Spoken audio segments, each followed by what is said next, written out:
Hola, muy buenas tardes, muy buenas noches a algunos. Gracias por nuevamente acompañarnos en esta oportunidad. Ya casi terminando este año, ya tocando Moroni 1 al 6.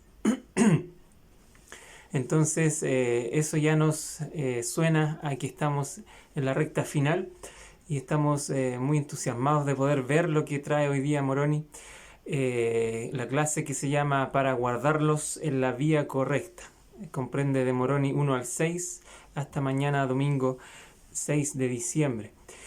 Y bien, quisiera que en los comentarios abajo ustedes puedan expresar qué les ha parecido esta iniciativa a lo largo del año, si les ha servido específicamente para aprender más, para poder ampliar la perspectiva de las cosas que ustedes ya sabían o que entendieron de otra forma y les ayudó en cierto grado. También que me puedan comentar qué les ha parecido en general el programa de la iglesia en esta época en la cual hemos permanecido mucho más tiempo en el hogar. Yo siempre leo los comentarios, la mayoría, más del 90% siempre los respondo, así que también les invito a que puedan seguir participando de estas clases complementarias y que puedan expresar sus dudas si tienen preguntas, si quieren sugerir cosas también son bienvenidas. Y esperamos que el próximo año podamos también tener un espacio muy semejante con Doctrina y Convenios. Bien, hermanos, entonces también les quiero agradecer justo antes de empezar a todos aquellos que se han conectado y siempre brindan ánimo a través de los países. Hemos tenido mucha gente de Sudamérica, ¿cierto? Desde Chile mismo, Argentina, hacia el norte, pasando por grandes países, inclusive en Brasil, personas que nos ven. Por ahí una familia en Suiza nos expresaba su gratitud, en España, en muchos lugares, en Italia, que igual con el habla hispana pueden entender esta clase. Por supuesto, a todos los hermanos de México, Centroamérica, Estados Unidos, Norteamérica en general, que siempre nos han acompañado. Bien, hermanos, entonces empezando con la clase, es súper bonito esta imagen que representa el inicio de Alma bautizando las aguas de Mormón. Se relaciona mucho con esta clase por el tema de las ordenanzas y los convenios. Y se entregan los tres temas esenciales. Primero, que los discípulos de Jesucristo permanecen fieles a pesar de la oposición. También las ordenanzas del sacerdocio deben de administrarse como lo manda el Señor, y eso se ve bastante en varios capítulos hoy día, en que se administran ordenanzas por imposición de manos o como el bautismo, por ejemplo. Y finalmente, que los discípulos de Jesucristo procuran el bienestar espiritual de todos, un poco de administración y del propósito y la esencia del Evangelio. Entonces, vámonos de lleno a las escrituras, como me gusta a mí, en el 1 de Moroni. Bien, entonces, según este resumen, Moroni escribe para el beneficio de los lamanitas y se mata a todo nefita que no niegue al Cristo. Estamos hablando aquí del 401 al 421 después de Cristo, aproximadamente lo que se va a narrar en Moroni. Entonces, el versículo 1 ya deja entrever lo que Moroni estaba pensando. Él ya tenía prácticamente concluida su obra. Había pensado no escribir más. Más abajo lo repite, ¿cierto? Por ahí en el 4, que efectivamente se decidió a escribir más, pero no lo tenía pensado. Entonces dice que quizás una razón que se intuye ahí es que como aún está con vida, ¿cierto? Que puede seguir escribiendo, y porque seguramente lo que van a interpretar ustedes hoy, esto es muy personal en cada uno, la importancia que vio Moroni fue real en cuanto a las cosas que estaba haciendo la iglesia. Y por supuesto, José Smith, que iba a recibir estas planchas, iba a hallar mucho conocimiento para la restauración misma, de la cual Moroni ya sabemos que es un símbolo, ¿cierto?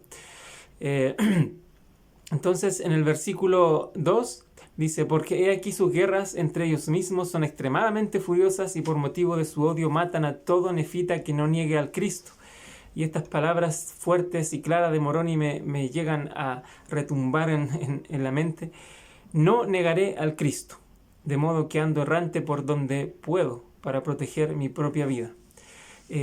Como habíamos intuido en clases anteriores, tanto en el caso de Mormón como el de Moroni, fue una vida bastante triste en el sentido de la persecución y el ver a su pueblo caer y enterarse de incluso la caída de este otro gran pueblo que narró Éter. Y por supuesto que nos da mucha gratitud el saber de su ejemplo, porque él dice de forma tajante, no negaré al Cristo. Por esa forma, a pesar de que quizás un espíritu débil, alguien que no tiene un conocimiento cabal de las cosas de Dios, en condiciones semejantes dudaría bastante. Él no lo duda y asume la consecuencia, aunque ande errante. En el 4 entonces él dice, por consiguiente escribo unas pocas cosas más, contrario, ¿cierto?, a lo que había supuesto, como dijimos. Y vale notar que en el versículo, bueno, en Mormón 9 en general se habla, y si uno va a la escritura y ve el año, ¿cierto?, está hablando del año 386, y acá al final de lo que escribe Moroni es probable que sea el 421, entonces hubo 36 años al menos en los cuales Moroni estuvo luego de la batalla final en la cual cayó el pueblo en general, la destrucción nefita, en que anduvo en estas persecuciones, quizás arriesgando su vida. No quizás, ya lo asegura aquí que si le encontraban, ¿cierto?, y él no iba a negar el Cristo, por lo tanto la conclusión es que él habría sido muerto. Pero por supuesto Jesucristo ya en su dirección del plan en el cielo, a él le tenía otros fines importantes. Entonces quisiera destacar aquí algunas cosas. Dice, escribo unas pocas cosas más contrario a lo que había supuesto, porque había pensado no escribir más, pero escribo unas cuantas cosas más que tal vez sean de valor a mis hermanos los lamanitas en algún día futuro. Entonces, Henry B. Eyring, nuestro querido consejero del profeta actual, él dijo, el Salvador nos ha dado las escrituras, por las que los profetas pagaron un precio que no podemos ni imaginar para que nosotros pudiéramos conocerlo. Y ese precio lo está pagando Moroni, según la descripción que estamos viendo acá.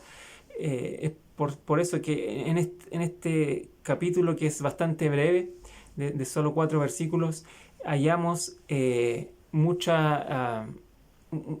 quizás no mucho, pero el grado de densidad y profundidad de lo que significa el valor que él tuvo nos debería llevar a una gratitud mayor por lo que tenemos escrito hoy en día. Mi invitación a través de este Moroni 1 es que nosotros podamos tener un apego más imperecedero, más constante, que no llegue a ciertos estándares y después nos caigamos de nuevo, sino que nos aferremos a estas cosas que los profetas en general, como dijo el presidente Eyring, han pagado mucho precio para que nosotros las tengamos. Se ha repetido una y otra vez en las últimas clases que es para que un resto de la casa de Israel y también para que los gentiles se den cuenta de cómo Dios obra con los hijos de los hombres a través de la fe y cómo les trae, ¿cierto?, el evangelio una y otra vez, y les perdona y les sigue dando oportunidades para llegar a su reino. Entonces la escritura sigue, que tal vez sean de valor a mis hermanos los lamanitas en algún día futuro. Entonces esto se condice plenamente con lo que vivieron los profetas en esta última dispensación. De hecho, aquí expongo en Doctrina y Convenios un llamado del mismo Señor a Oliver Cowdery, ¿cierto?, para ir a predicar. Esto le dice a través del profeta Joseph Smith. Y ahora bien, he aquí te digo, que irás a los lamanitas y les predicarás mi evangelio. Y si reciben tus enseñanzas, harás establecer mi iglesia entre ellos y tendrás revelaciones, pero no las escribas por vía de mandamiento. De hecho, en los primeros versículos les estaba enseñando a Oliver que el profeta era uno y solo por vía de él se entregan estos mandamientos del Señor a toda la iglesia. Y el 9 es clave, dice, y ahora viene aquí, te digo que no se ha revelado ni sabe hombre alguno dónde se edificará la ciudad de Sión, pero se revelará más adelante. Y aquí te digo que será en las fronteras cerca de los lamanitas. Y así como entonces el 8 decía que iba a ir a esas tierras lamanitas, es muy coherente con esta escritura de Moroni, en el cual él está dando como un gran propósito estos escritos que él ya está concluyendo hacia ese propósito de que los lamanitas en el día futuro le encuentren ese valor.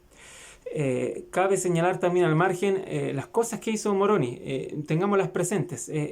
Después de recibir esa inserción ahí de palabras de Mormón que la vimos antes de Mosías, ¿cierto? Eso fue una gran labor, recibirla de su padre, quizás terminar ese compendio, insertarlo entre las planchas. Fue una gran labor. Después tenemos que él termina el mensaje de su padre. Sabemos que él murió también. Mormón 8 y 9 creo que los termina Moroni. Después Moroni aún tiene otra labor, que es insertar este registro de éter que ya vimos, estudiamos en las últimas clases.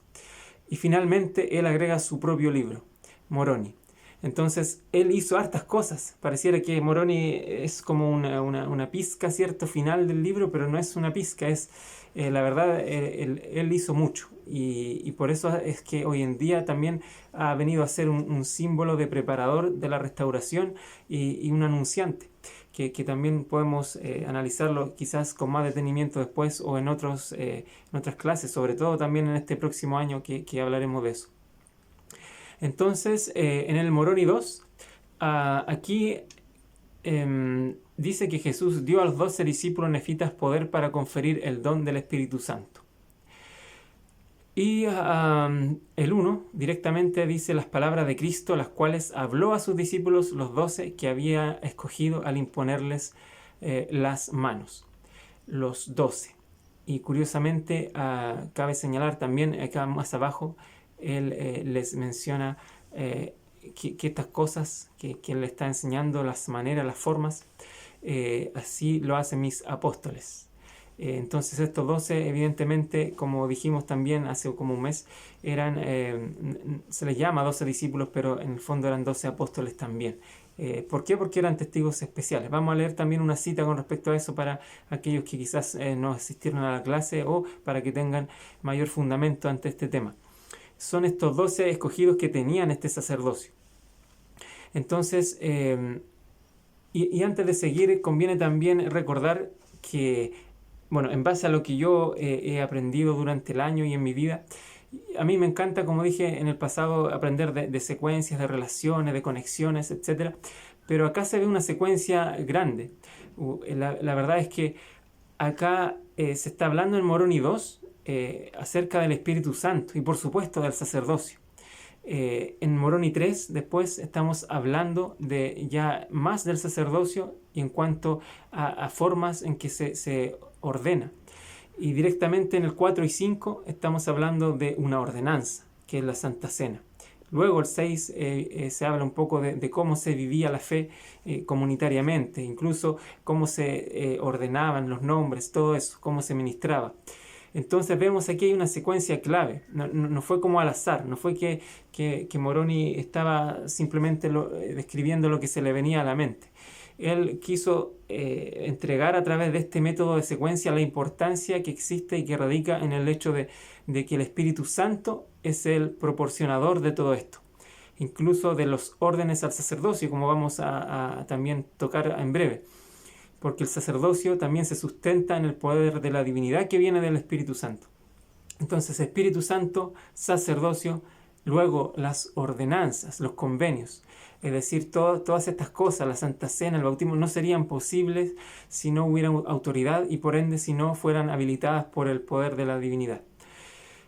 Entonces, fíjense en eso a medida que aprendemos de los primeros capítulos de Moroni. Entonces, aquí resalto una cita también, aquí quedó muy pequeña, espero que se pueda, la voy a leer de todos modos. En el libro de Mormón se relata que nuestro Salvador apareció en este continente luego de su resurrección, que tenían apóstoles, profetas, pastores, maestros y evangelistas, el mismo orden, el mismo sacerdocio, las mismas ordenanzas, dones, poderes y bendiciones, tal y como se disfrutaban en el continente oriental. Ahí está un poco de lo que yo les decía en cuanto a esto de los 12 también, y de cómo esto es un relato de lo que se hacía, y seguramente Moroni lo consideró muy prudente de tocar antes de sellar el libro. Los llamó por su nombre, volviendo a la historia, diciendo: pediréis al Padre en mi nombre con poderosa oración, y después que hayáis hecho esto tendréis poder para que a aquel a quien impongáis las manos le confiráis el Espíritu Santo. Y en mi nombre lo conferiréis, porque así lo hacen mis apóstoles. Nuevamente, ese así lo hacen está entregando lo que significa una ceremonia, una ordenanza, algo efectivamente descrito de cierta forma, no algo aleatorio. Está dando a entender que hay una forma en la cual se hacen las cosas.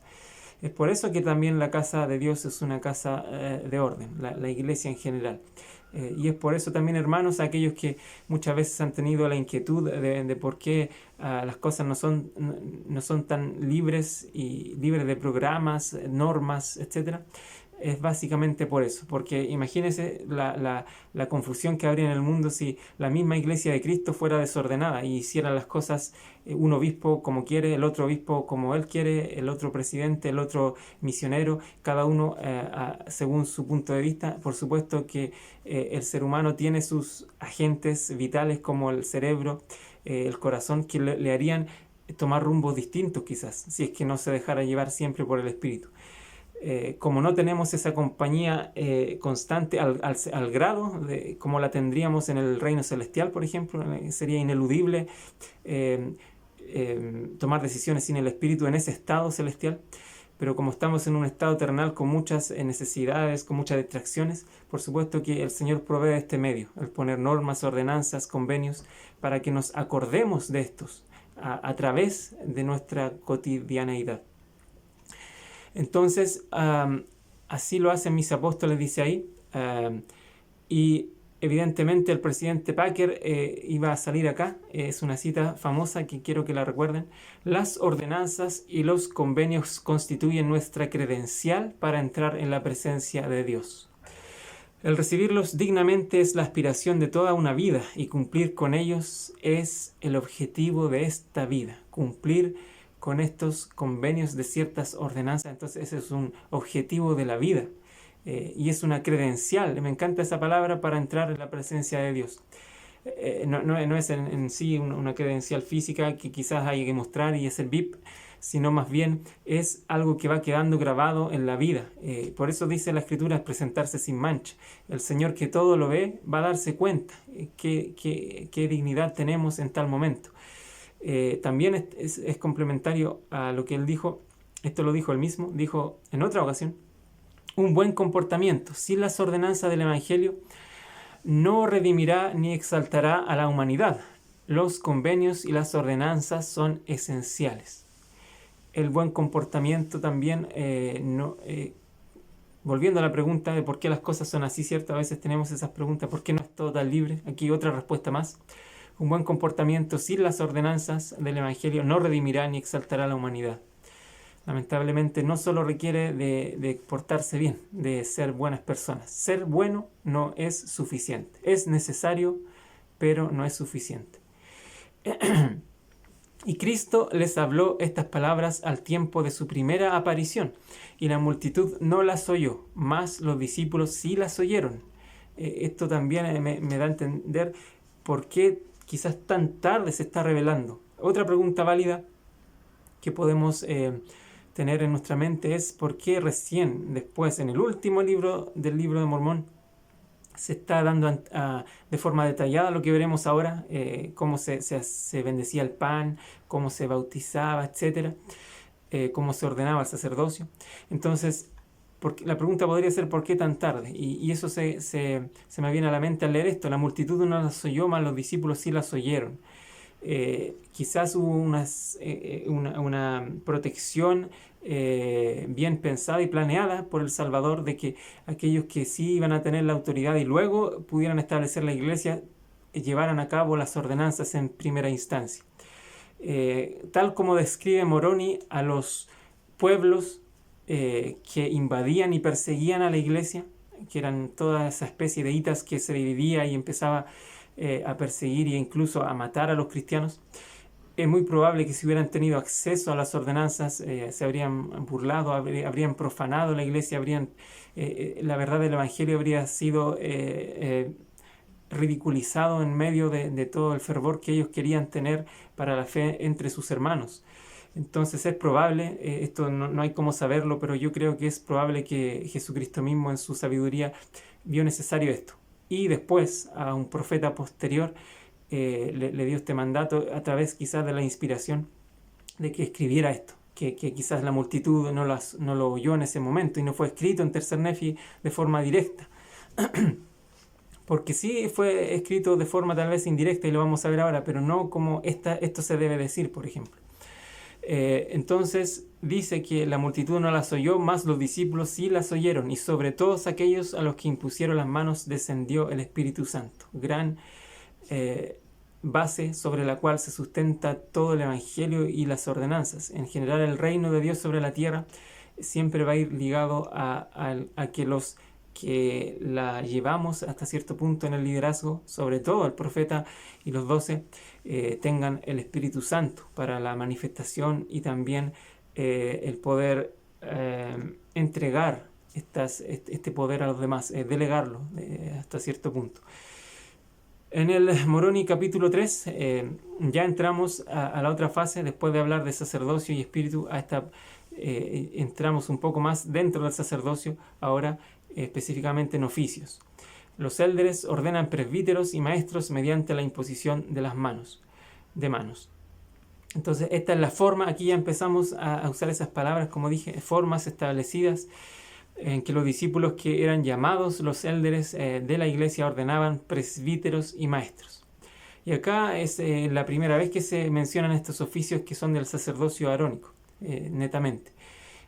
Porque antes de la venida de Cristo no fue así, no se dio por el orden del sacerdocio arónico en el caso de América. Y aquí vamos también a compartirlo en una cita, porque aquí dice: después de haber orado al Padre en el nombre de Cristo, les imponían las manos y les decían, y esta es parte de la ordenanza que ellos tenían, que es muy similar también a la actual: en el nombre de Jesucristo te ordeno para que seas presbítero, o si fuera maestro te ordeno para que seas maestro, para predicar el arrepentimiento y la remisión de pecados por medio de Jesucristo, mediante la perseverancia en la fe en su nombre hasta el fin. La misma ordenanza ya implicaba un grado de compromiso grande al aceptar este oficio, al recibirlo, al final al ser llamado, porque eran llamados con un santo llamamiento, y es clave que diga te ordeno. Hubo un mito muy extendido a través de la iglesia en el cual muchos pensaban que cuando era, no sé, de diácono a maestro o de maestro a presbítero, se decía, y lo vi lamentablemente muchas veces, que en la ordenanza había que decir te avanzo al oficio de lo que fuera, te avanzo al oficio de presbítero. Pero nunca ha sido así, siempre ha sido cada uno por separado, diácono, maestro, presbítero, obispo, elder, todos han sido siempre oficios a los cuales hay que ordenar, independiente a que venga de un oficio anterior, no necesariamente más abajo. Recordemos que los oficios no son rangos en los cuales se va subiendo, sino son oficios, son funciones diferentes una de otra. Por eso es que el oficio de profeta puede estar al lado del oficio de diácono, no necesariamente sobre él, porque de la misma forma en que un médico es distinto a un abogado o que un ingeniero es distinto a un arquitecto, ninguna profesión está sobre otra, ningún oficio tampoco está sobre el otro. Se acompañan, se complementan y son parte de la autoridad que Dios quiere para que podamos administrar y ministrar a los hijos de Dios en la tierra. Entonces esa es la forma, y volviendo a la idea anterior de lo que significaba el sacerdocio de Melquisedec como anciano, cuando se hablaba en Alma 13 y otros, obviamente hacia atrás en el libro de Mormón, de ancianos o de sacerdotes, no se está hablando de presbíteros y digamos maestros. También se hablaba de maestros en la antigüedad, pero no necesariamente maestros del sacerdocio arónico, sino era una forma más general. Por eso pongo esta cita de Joseph Fielding Smith que dice: Los nefitas oficiaron en virtud del sacerdocio de Melquisedec, desde los días de Leí hasta que se apareció entre ellos nuestro Salvador. Es cierto que Nefi consagró a Jacob y José para que fueran sacerdotes y maestros en la tierra de los nefitas, pero el hecho de que se emplearan los términos plurales sacerdotes y maestros indica que esta no era una referencia específica a algún oficio del sacerdocio, en ninguno de los dos casos, sino que se trataba de una designación general para enseñar, dirigir y amonestar al pueblo. Entonces no eran los oficios. ¿Por qué? Porque no estaba el sacerdocio como tal de la forma en la rama aarónica, por así decirlo. Pero sí se estableció después, como ven ahora. Ahora sí habían presbíteros, y esto nos enteramos en el año 400 y algo después de Cristo, pero seguramente esto venía de la iglesia establecida en tiempos de Cristo. El 4 dice que de este modo ordenaban presbíteros y maestros según los dones y llamamiento de Dios a los hombres, y los ordenaban por el poder del Espíritu Santo que había en ellos.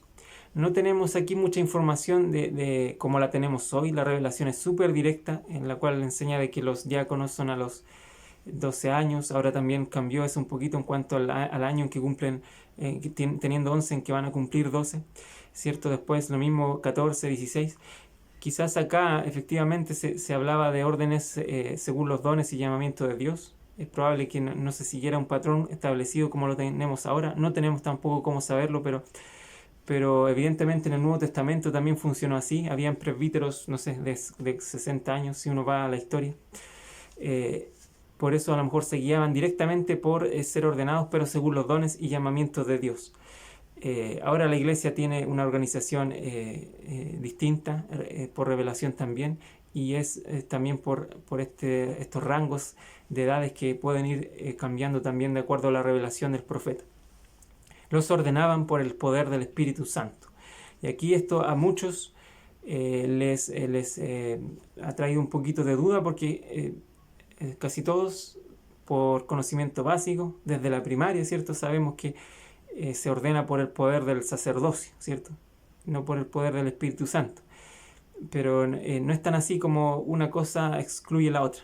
De hecho, esta cita es muy clarificadora. Dice poder para ordenar. Y copio una escritura antes de leer el resto, que está en Doctrina y Convenios 20. La verdad, copié dos. Una de la Doctrina y Convenios 20 y otra de Doctrina y Convenios 121. Primero esta que dice: todo élder, presbítero, maestro y diácono será ordenado de acuerdo con los dones y llamamientos de Dios para él, y será ordenado por el poder del Espíritu Santo que está en aquel que lo ordena. También en la revelación actual se habla entonces, de hecho esta sección, sección 20, llamada muchas veces el gobierno de la iglesia, está directamente diciendo que es por el poder del Espíritu Santo que está en aquel que lo ordena. Tal como acá se dice, que los ordenaban por el poder del Espíritu Santo que había en ellos.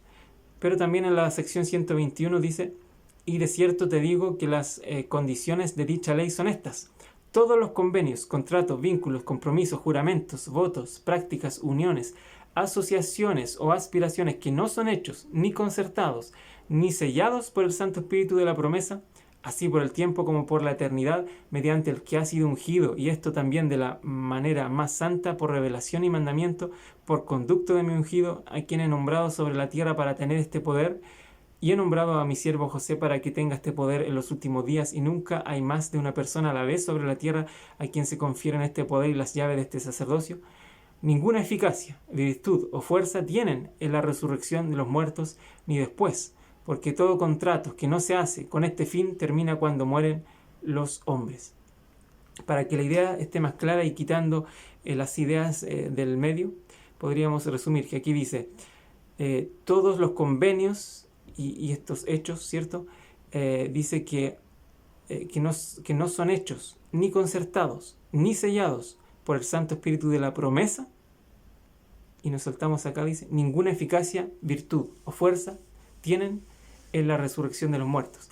Es decir, no hay eternidad si no hay Espíritu Santo. Eso es lo que está tratando de enseñar esta revelación. Entonces, es muy significante eso para entender lo que Moroni está enseñando. También José Smith dijo, esto lo dijo en el libro en el tomo 5 de la historia de la iglesia, Creemos que en la actualidad se disfruta del don del Espíritu Santo tanto como en los días de los apóstoles. Creemos que este don es necesario para constituir y organizar el sacerdocio.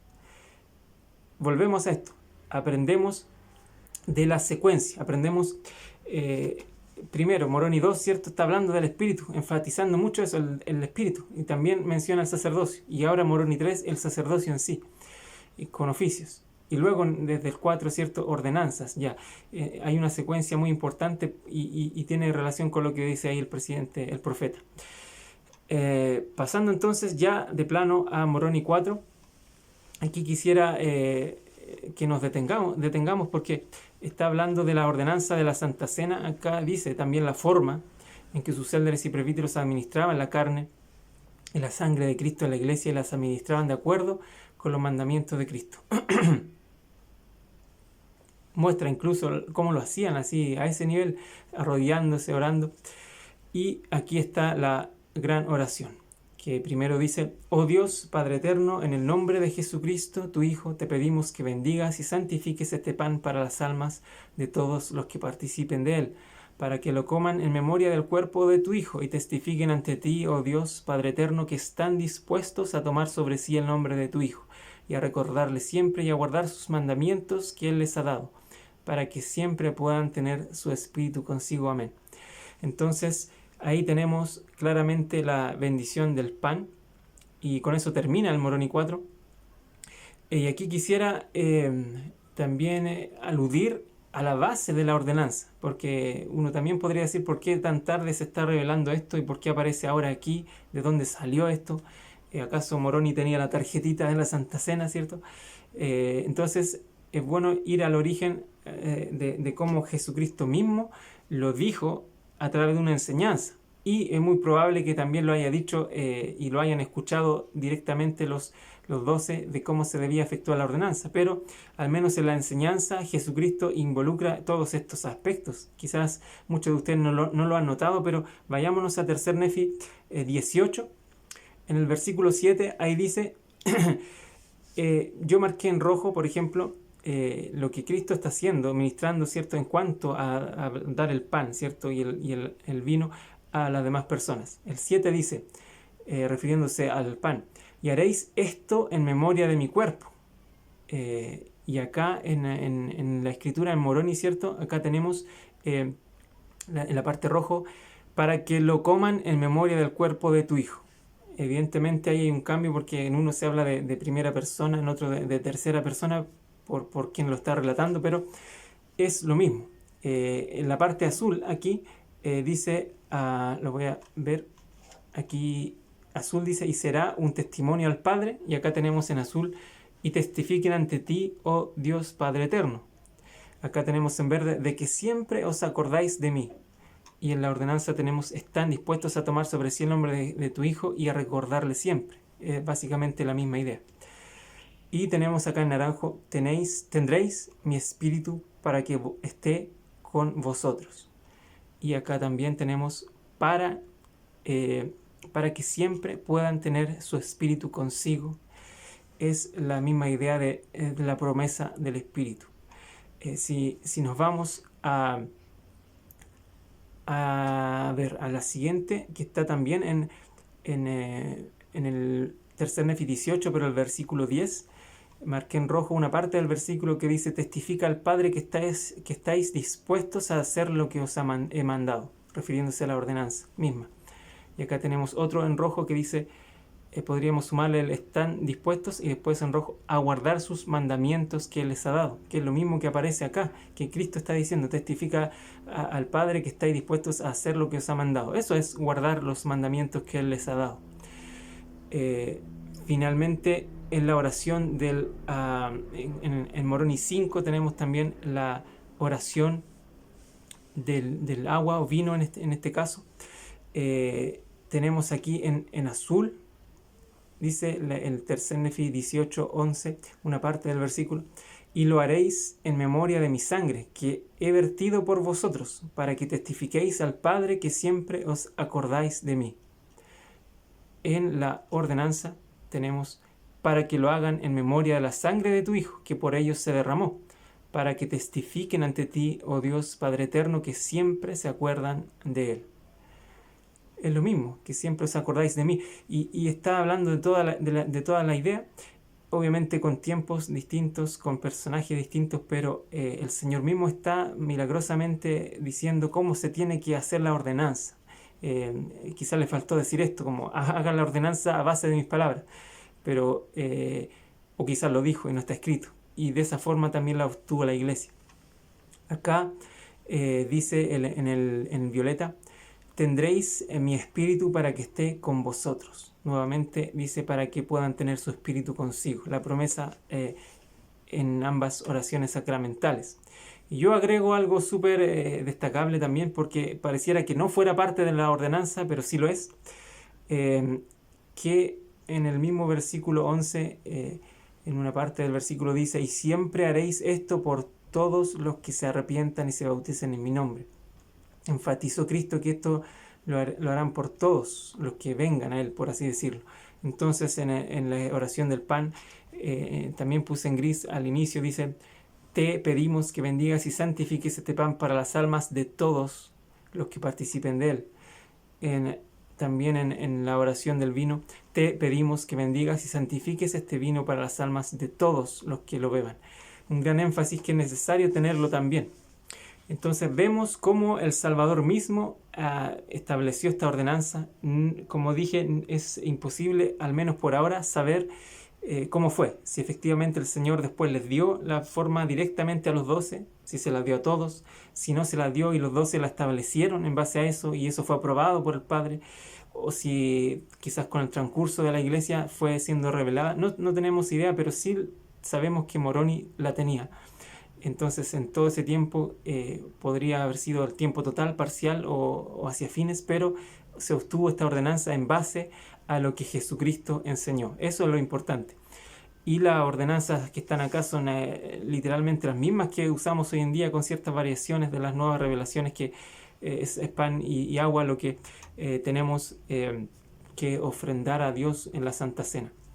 La verdad, lo que ofrecer, porque lo que ofrendamos es, como veremos hoy día mismo acá, es el espíritu, el corazón quebrantado y el espíritu contrito.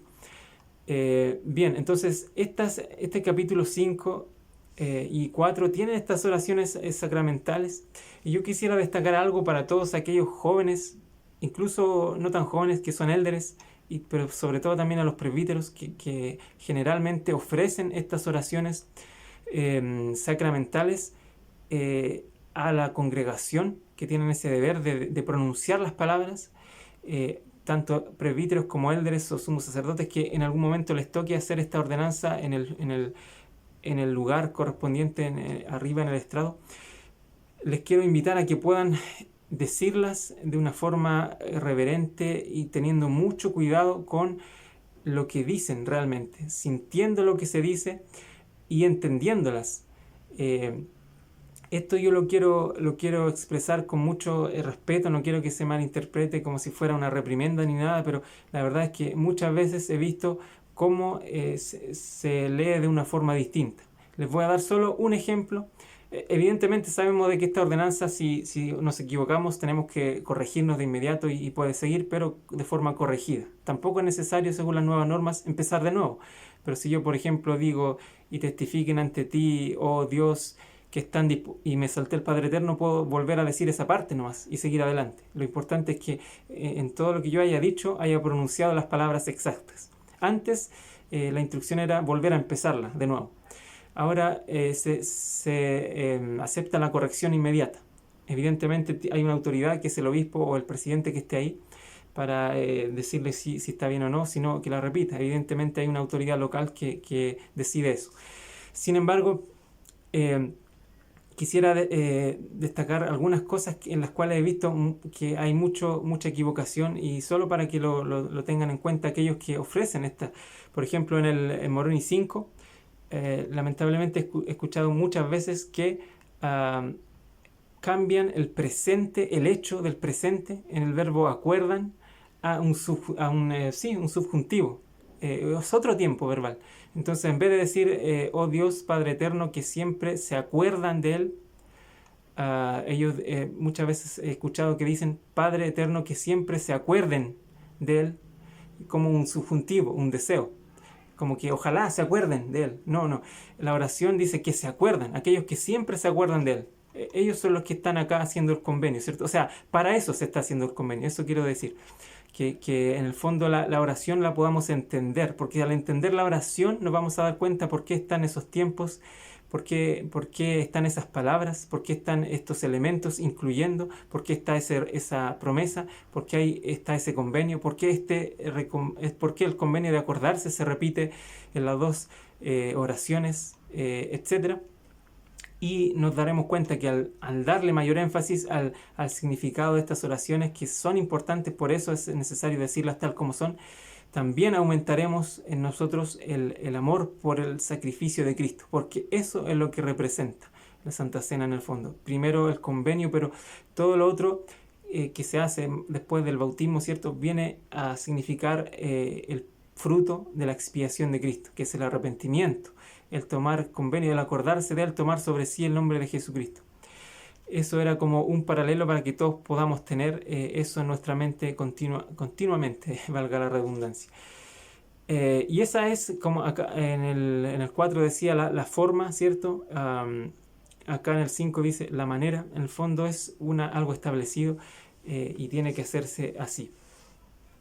Bien, finalmente en el capítulo 6 de Moroni, este es un capítulo que también es breve, tiene apenas 9 versículos, pero nos entrega muchos datos de cómo era la iglesia en esa época. Y Moroni quiso entregarnos estos datos por también algún sabio propósito.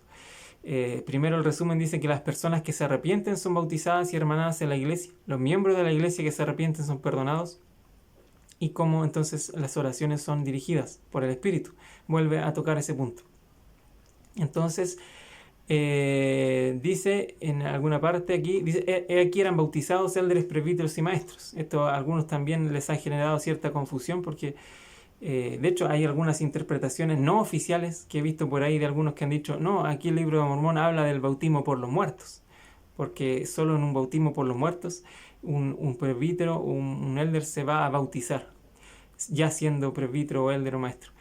Pero la verdad es que no hay ninguna cita oficial de la iglesia en que un profeta, un apóstol, nada se le haya ocurrido decir esto.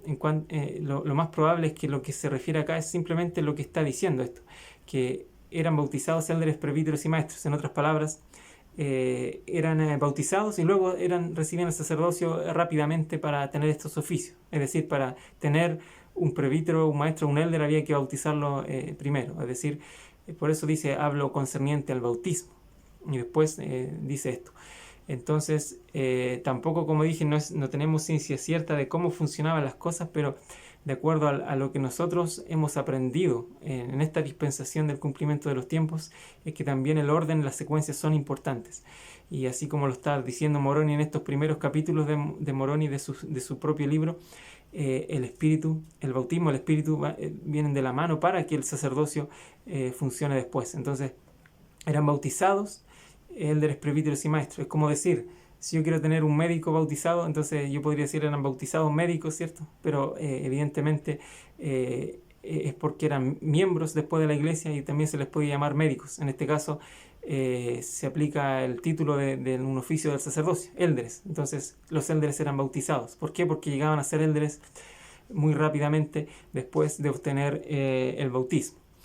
Y no eran bautizados a menos que dieran frutos apropiados para manifestar que eran dignos de ellos. Eso es muy importante porque los frutos se están mencionando acá mismo y son requisitos, porque dice que si no se podían bautizar. Y aquí se menciona el corazón quebrantado y el espíritu contrito, como había dicho recién, que lo que podemos ofrendar a Dios para que Él nos considere en su reino por ordenanza, por convenio. No solamente siendo buenos, como dijimos, que ser bueno no es suficiente, es requisito, es necesario, pero no es suficiente. En cambio acá entramos por convenio. Y sobre eso el presidente Ezra Taft Benson dijo, que esto es, ¿cierto? Un claro reconocimiento de que nuestras acciones han ofendido a nuestro Padre, nuestro Dios, es adquirir una vívida conciencia de que nuestro comportamiento hizo que el Salvador, que estaba libre de todo pecado, Él, el más grande de todos, padeciera agonía y sufrimiento. Fue por nuestros pecados que sangró por cada poro. Es esa tan real aflicción mental y espiritual que sufrimos a lo que las Escrituras se refieren cuando dicen un corazón quebrantado y un espíritu contrito. Tener el espíritu así es el requisito absolutamente necesario para que tenga lugar el verdadero arrepentimiento. Absolutamente un requisito necesario. Me encanta eso que dice, es esa tan real aflicción mental y espiritual, lo que significa el corazón quebrantado y un espíritu contrito. Podemos decir que esta es una aflicción, pero una aflicción, como diría Pablo también, que es según Dios, que tiene una salida, que no es una aflicción desesperanzada, sin querer y sin saber cómo elevarse. Acá hay un quebranto, hay una contrición, pero acudiendo, ¿cierto?, hacia el ser que me puede levantar y me puede dar la esperanza que necesito. A eso se refiere el quebranto y la contrición que menciona Moroni. Ya esto lo habíamos visto en repetidas clases anteriores, desde el punto de vista de lo que enseñó Cristo en Tercer Nef y también hacia atrás el rey Benjamín y otros. Y el 3 dice, y a nadie recibían para el bautismo a menos que tomara sobre sí el nombre de Cristo, teniendo la determinación de servirle hasta el fin. Nuevamente hay un grado de compromiso implícito final, de perseverancia hasta, o sea, en la misma ordenanza del bautismo. Entonces, eso también es destacable. El servir hasta el fin con determinación es parte de lo que hacemos cuando decidimos seguir el camino de Dios. Y después que habían sido recibidos por el bautismo y el poder del Espíritu Santo, había obrado en ellos y los había purificado, eran contados entre los del pueblo de la iglesia de Cristo, y se inscribían sus nombres a fin de que se hiciese memoria de ellos y fuesen nutridos por la buena palabra de Dios, para guardarlos en la vía correcta, para conservarlos continuamente atentos a orar, confiando solamente en los méritos de Cristo, que era el autor y perfeccionador de su fe. En todo este capítulo 6 de Moroni, específicamente este 4, también el versículo 5 y 6, se inspiró el presidente Hinckley para pedir a toda la iglesia en algún momento atrás, muchos recordarán, y eso sigue vigente, que los nuevos conversos deben tener un amigo, una responsabilidad y ser nutridos por la buena palabra de Dios. Aquí está la nutrición de la buena palabra. Los amigos se podrían sacar acá, unos con otros, ¿cierto? Se ministraban la amistad y la responsabilidad, por supuesto, que viene del mismo compromiso que recién estábamos hablando. Pero con respecto a eso de lo que vimos acá, ser nutridos, es necesario que todos podamos participar de esa nutrición hacia las personas nuevas que llegan. Y esto de autor y perfeccionador también me llamó la atención en esta clase. Quisiera compartir con ustedes los significados de autor y perfeccionador, porque a veces vemos como autor, no le vemos tanto peso a la palabra, pero autor tiene un significado muy opuesto en un sentido a perfeccionador. A veces solo pensamos que autor es el que inventó algo y el perfeccionador es el que lo perfecciona, ¿cierto? El que le dio ciertas cosas, pero es más que eso. En alcance, autor significa alguien que produce, crea o hace que exista algo, ¿cierto? Y perfeccionador dice que es el que termina algo, el que cumple totalmente algo, el que finaliza o perfecciona, el que da el grado de excelencia que se desea. Tenemos entonces dos extremos acá. Si yo digo que Cristo es el autor y perfeccionador de mi fe, lo que estoy tratando de decir es que Cristo es el origen y el final de mi fe. Es lo que sustenta mi fe, tanto como a quien dirijo mi fe. Entonces, no solo veamos esto como que hay un inicio y luego hay ciertas fases de excelencia que uno va logrando, sino veámoslo como la fuente y también el destino. Porque ciertamente cuando hablamos de origen, de autoría, de que de Cristo emana, ¿cierto? Todo esto, el don de la fe inclusive, también por otro lado tenemos el fin. ¿Y quién perfecciona al fin la fe que tenemos? Por supuesto que es Cristo, pero a través de su expiación que posibilita lo que se le llama la gracia. Ese es el fin también de la fe y de la obra, porque la fe sin obras es muerta. Por lo tanto, al final, cuando nos falten obras, después de todo lo que hemos hecho de bien, por supuesto que el Señor pone de su gracia, tal como dice 2 Nefi 25-23 creo, después de hacer cuanto podamos, Él nos da entonces esa gracia, y de esa forma está siendo el perfeccionador de su fe.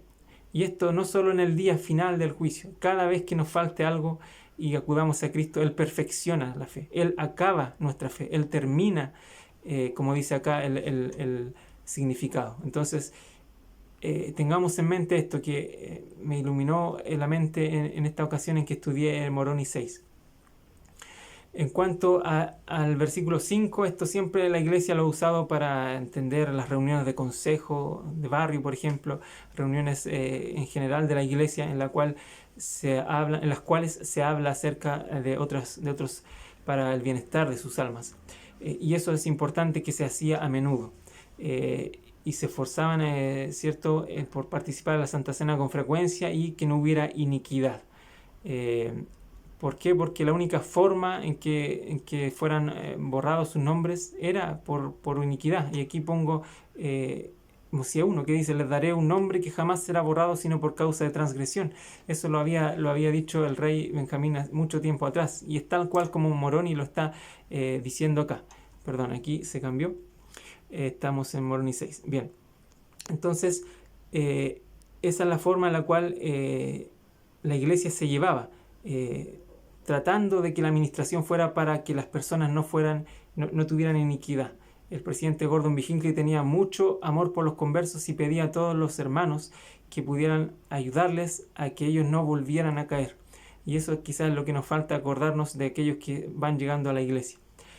Entonces, volviendo aquí, un poco más arriba, dice, hay una cita que quisiera leer con respecto a esa administración. Más que cita, es de Pablo, de hecho, una escritura que dice: así que ya no sois extranjeros ni advenedizos, sino conciudadanos con los santos y miembros de la familia de Dios. Conciudadanos y familia son los términos que me quedan al ver esto, de que se hablaban unos con otros, querían tener el sentido de familia.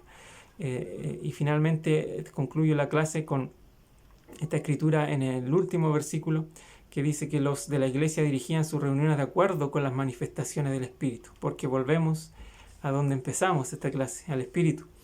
Y aquí es interesante que el elder David B. Haight, de los 12, que falleció en 2004, él dijo: ese es el espíritu que debe caracterizar nuestra adoración y nuestras reuniones sacramentales. Después de una de esas reuniones espirituales, una hermana me comentó: no me acuerdo de todo lo que se dijo, pero recuerdo cómo nos sentimos al cantar el último himno e inclinar la cabeza en oración. A propósito de himno, dice que si bien fuese predicar, exhortar, orar, suplicar o cantar, así se hacía, pero todo dirigido por el Espíritu Santo.